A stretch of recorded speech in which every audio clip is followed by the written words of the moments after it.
Hello, Internet! I'm Elliot the Purple Air Doofus, and welcome back to The Drawing of the Three by Stephen King. Today we're covering parts 2 and 3 of The Lady of the Shadows.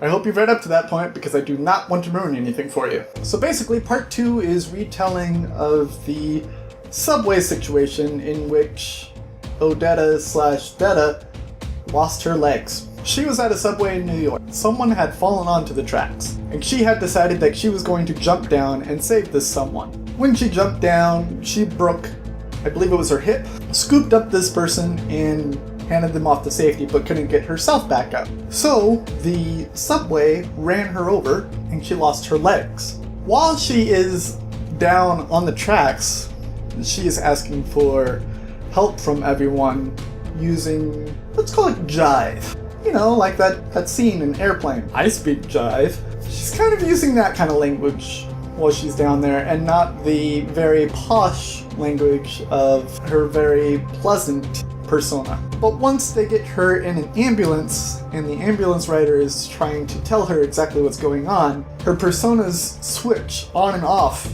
like the flipping of a light switch rapidly. And the other is a very, very angry woman. And she is clawing at that guy's face like no one's business. So maybe she is all evil. Or maybe she is mostly evil. Then it gets fast forwarded into when Roland takes her and she is in a department store. And she is stealing jewelry into her purse. And Roland has taken control of her body and she screams because she has been taken over by a honky. And Roland takes over her body and wheels her into the dressing room area, where she wheels into the final dressing room at the end of the hall as mall security is chasing after her. They chase after her and they open up the mall dressing room at the end of the hallway, and there's no one there, and they're surprised, so they start opening up other doors, and there's a naked woman behind one of them, and security guard's like, "I'm sorry, my bad." And it turns out that in that split second when she closed the door and they opened it up again, Roland was able to get out of her body, walk through the door again, open the door behind her, grab onto her wheelchair, and drag her into his world and close the door before security opened the other side of the dressing room. As they're on the other side of the door, there is Roland on the ground, there is Odetta/Detta in the wheelchair about 4 feet behind the door, and there is Eddie with the knife inches from Roland's throat. And this is where I turn into the lady from Misery for a second. You told us that he was thrusting his knife towards his neck. This is cock-a-doodie Mamie shit. This is all cock-a-doodie garbage. Odetta is immediately confused as to where she is and what is going on, understandably. Eddie looks at Odetta, and Roland takes the knife away and stops him from killing him. Eddie takes the time to sit down and explain what happened to Odetta. Tells his whole story and kind of glosses over the whole shootout with the whole violence thing. Odetta says that the last thing that she remembers was getting ready for bed and watching the nighttime news. Eddie slowly falls in love with Odetta while Roland is going to get water for them. Since Eddie and Odetta are by themselves, it's only Eddie that has to deal with her immediately denial of the situation. She is just riding that river because he explains where they are and she's like, "No, I do not accept any of this. No."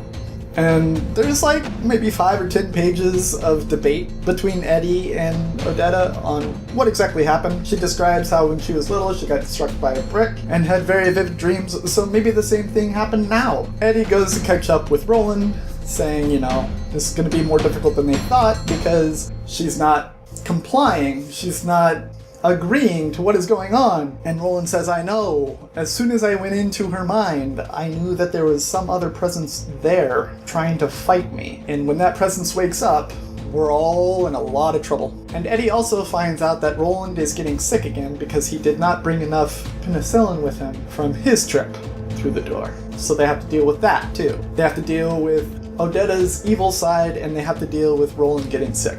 And that's where the section ends for today.